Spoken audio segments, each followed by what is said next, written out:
पती आणि पत्नी यांच्यामध्ये वैवाहिक वाद असतात। आता ते छोटे मोठे वाद असतील तर ते तुम्ही सोडवू शकता घरच्या घरी, परंतु जर वाद अतिशय विकोपाला गेले आणि ते मॅटर एकदम कोर्टात गेलं तर ते फॅमिली कोर्टात दाखल करता येतं आणि तिथे त्याचे वाद सोडवत होतात। परंतु आता जे चालू आहे प्रॅक्टिस की वैवाहिक वाद सुरू झाले तर ते पुढच्या पार्टनरच्या जिथे नोकरी करतो तिथेपर्यंत ते पोचतात, तिथे त्याची तक्रार केली जाते आणि एकंदर काय की त्या जो पार्टनर आहे, पती पण असू शकते आणि पत्नी पण असू शकते, तर त्याच्या नोकरीच्या ठिकाणी तो गेल्यामुळे त्याची नोकरीही जाऊ शकते किंवा तिथलं जे वातावरण आहे ते बिघडू शकतं आणि त्याचा परिणाम होतो नोकरीवर।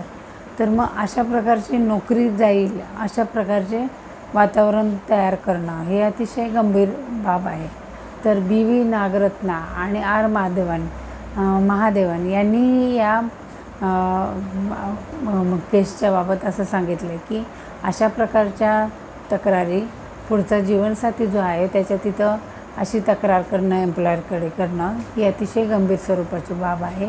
तर अशा प्रकारची प्रॅक्टिस व्हायला नको। वाद हे आहेत ते वैवाहिक वाद हे त्या गोष्टीपुरतेच लिमिटेड राहायला पाहिजेत, त्यांच्या नोकरीच्या ठिकाणापर्यंत जायला नको।